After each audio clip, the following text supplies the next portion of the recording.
Hi, I'm Callie from CRK Training. In today's video, I'd like to talk about something that I know that many of us as riders have heard before, and that is heels down. Get more weight in your heels. Get your heels lower. I know we've all heard this, and I think it's an important thing to discuss. We're going to talk about three things on this subject today. The first one is, how low should our heels really be? Second, do we want weight or pressure in our heels? And then third, how do we get that freedom of movement in our ankle that really helps our balance? So let's start with the first one. How low should our heels really be? This is really an individual answer because each rider is going to be a little bit different in the flexibility of their ankle and also in the flexibility of their tendons. So some people are going to be able to have a heel that is positioned lower without having brace or pressure through the rest of their leg. For many of us, our foot is going to have to be more level in the stirrup. If we bring it much lower than level, it's going to take a muscular effort to push it down that low, which is going to create brace and it's going to create pressure in the rest of our leg. And that brings me to the next point, which is, do we want weight or do we want pressure when we're putting our heels down? So if we put our heels down with pressure, so for example, if I adjust myself here and I really get my heel nice and low, I push on the stirrup, I sink it down nice and low here. I've got it nice and low. It's not that I'm in a painful position here. However, to keep it this low, I've got to keep pushing on it. So I'm going to have to keep adjusting it. I'm going to have to keep pushing my weight here, pushing it down like this. What happens with that is that I can feel it through the rest of my leg, starting in my ankle. I feel like my ankle is a little bit tighter. Coming up through my calf, I've got my muscles are pretty strongly engaged in my calf and through my thigh and even up into my hip in order to keep my heel this aggressively lowered. However, if I think about, I'm going to kind of reset my foot here. If I think about starting at my seat, and I'm going to do something that was taught to me by Wendy Murdoch, who I've interviewed before on the blog. You should check out her interview if you haven't seen it.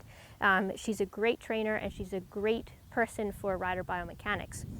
But if you think about doing what Wendy taught me, which is lengthening your back, and then from there, feeling how the weight just kind of sinks in your heel. So it's not a feeling of pressure, it's not a feeling of pushing against the stirrup to get the heel down or to really jam that heel nice and low. It's just lengthen your back, feel your seat bones, and feel the back of your leg just softly lengthen, allowing some weight to come into your heels. This is a much softer feeling from here. I can feel much more balanced. I feel that I can move better with the horse when my foot is a little bit more in this kind of a position. For me, a little bit more level, and I've got a little bit more weight there, not pressure pushing down. So that's the second part. The third thing is the flexibility and the freedom of movement in the ankle. So in order to keep our balance and to maintain our balance through riding, we want to be able to use all of our joints, but especially the joints in our legs, our ankle, our knee, and our hip, to be able to move with the horse and to absorb some of the shock of that motion that we get when we're riding.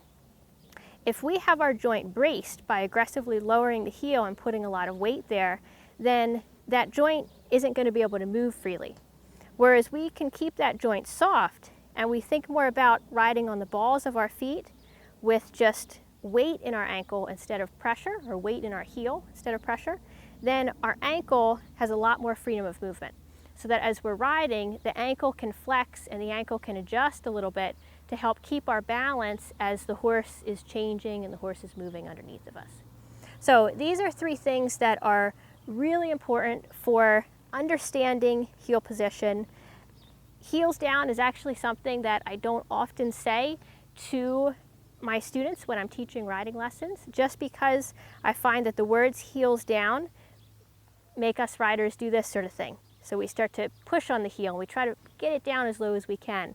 But when we do that, we just create pressure and we create brace.